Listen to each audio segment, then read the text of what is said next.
सतगुरुदेव भगवान की। प्रधान जी जयकारा दोनों हाथ ऊपर उठा के लगता है। बोली बाल कृष्ण भगवान की। ऐसे भी नहीं लगता, ऐसे तो वोट मांगे जाते हैं, ऐसे प्रचार करने पर तो दोनों हाथ ऊपर उठा के। महाराज श्री सूत जी वर्णन करते हैं शौनकादिक ऋषियों।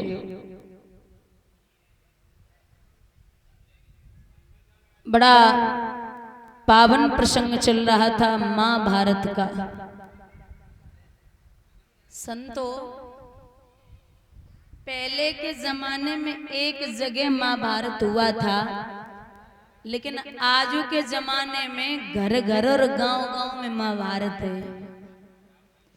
महाभारत की मेन नींव जो है वो है द्वेष और अहंकार। लोग एक दूसरे को बढ़ता देखना ही नहीं चाहते। अगर पड़ोसी का लड़का सरकारी नौकरी करने लगा तो वो ये नहीं सोचते कि हमारा भी लग जाए, वो ये सोचते हे भगवान अगर हमने सच्चे मन से पूजा की हो तो वो कल ही छुट के घरे आ जाए। ये आफत है। दूसरे के सुख से लोग कलयुग में बड़े दुखी हैं, मारे डाल रहे हैं। और महाभारत की मेन जड़ हमें खूब पता है, जे खेत अपनो ना और फिर मन में जे सोच रहे जब कैसे कब्जा है जावे, ये खेत हमाओ है जावे। और चाहे वह खेत पे कितनो पैसा खर्च होवे, जितने को खेत ना है उतनो तो तहसील में भाग भाग के पैसा खर्च कर लेते, लेकिन खेत अपनो है जावे। ऐसी खेती को का मतलब है जब में जिंदगी गंवाए दे रहे हो। तुम्हारे पूर्वज आए वे लेके ना जाए पाए तो तुम का लेके जाओगे। मुसीबत का पहाड़ है। एक समय व्यास जी बैठे हुए तो बाबा नारद पहुंचे। बोले क्या हुआ व्यास जी, आप उदास हैं? बोले जी। क्यों? कारण ये है कि हमने 17 पुराण लिख दिए, लेकिन फिर भी मन को तसल्ली नहीं है, शांति नहीं है। तो क्या करना है? तो नारद बाबा बोले कुछ ऐसा लिखो जिसमें करुण रस भी हो, भक्ति रस भी हो, प्रेम रस भी हो, ज्ञान रस भी हो, वैराग्य भी हो। कुछ ऐसा लिखिए। तब इस भागवत की रचना हुई है। प्रभु के 24 अवतारों का वर्णन दिया। भगवान के 24 अवतारों का वर्णन दिया व्यास जी ने, जिसमें भगवान के 2 अवतार हैं, एक हंसावतार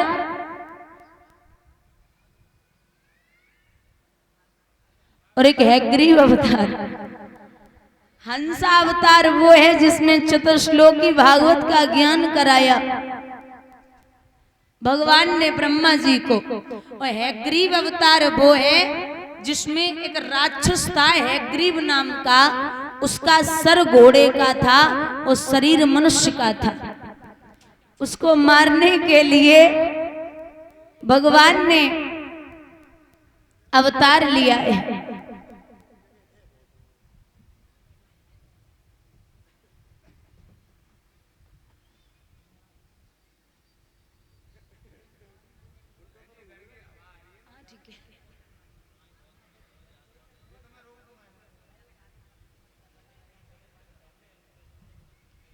दो अवतार भगवान के ये हैं।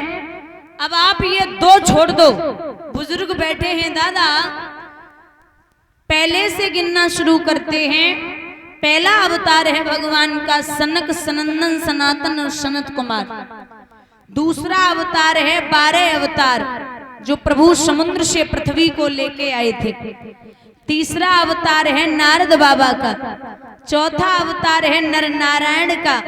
5वां अवतार है कपिल भगवान का। और 6वां अवतार है भगवान का दत्तात्रेय का।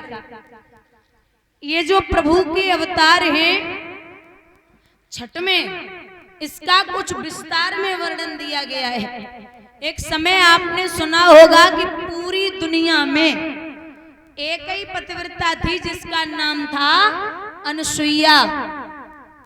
तो बाबा नारद ने ब्रह्माणी और पार्वती और मैया लक्ष्मी से कहा कि कुछ भी कहो, लेकिन दुनिया में सबसे पतिव्रता औरत है अनुसुईया।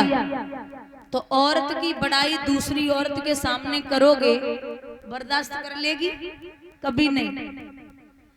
अब क्योंकि कहते हैं ना कि मोय न नारी नारी के रूपा और पन्न गारे अचरित अनूपा। औरत औरत को देख के कभी मोहित हो ही नहीं, तारीफ ज्यादा करोगे तो चिढ़ जाएगी।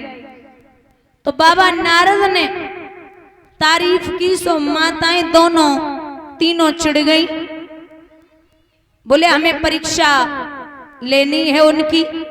तो तीनों ने अपने अपने पतियों को भेजा और जवाब दिया कि एक काम करो, क्या परीक्षा लेके आओ, जब तक हमें पता नहीं चलेगा कि वो पतिव्रता है या नहीं, हमसे ज्यादा हम नहीं मानेंगे।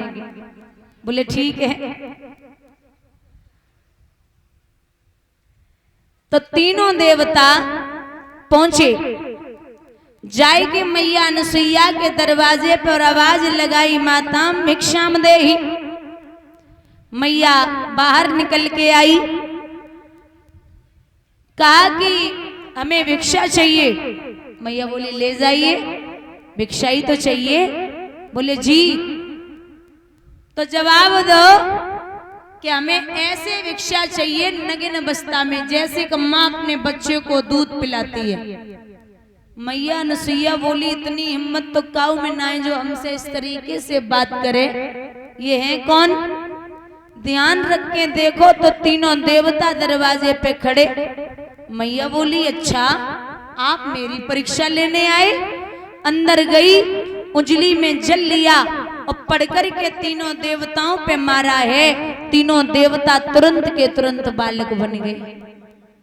अब जब बालक बने तो मैया ने तीनों के लिए आंगन में पालनों डाल दियो। और क्या करो, ए माता अनुसुईया ने डाल दियो पालना। तीनों देव झूल रहे वन कर के लालना।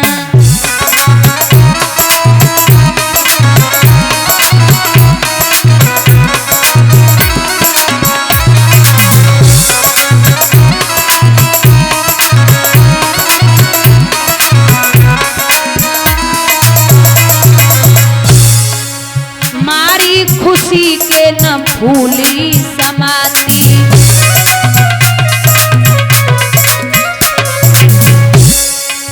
गोदी में ले लेके झूला झुलाती।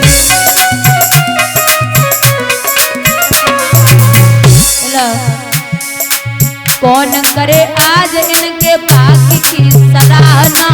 तीनों देव झूल रहे बन कर के लालना।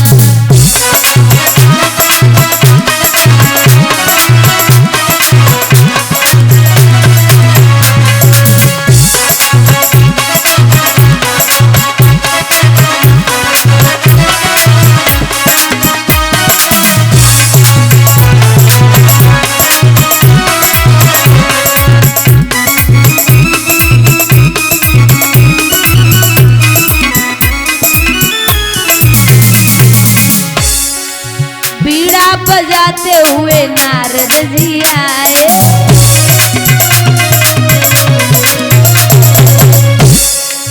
बाल रूप देख मंद मंद मुस्काए।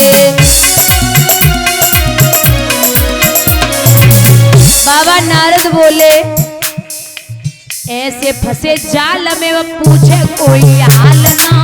तीनों देव झूल रहे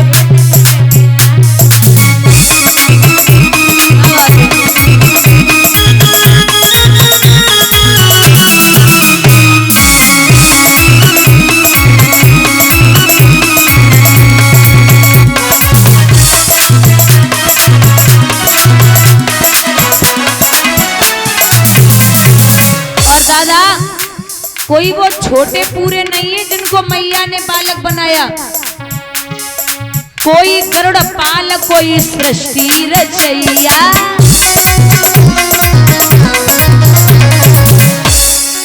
कोई बैठे पर्वत पे डमरू बजैया।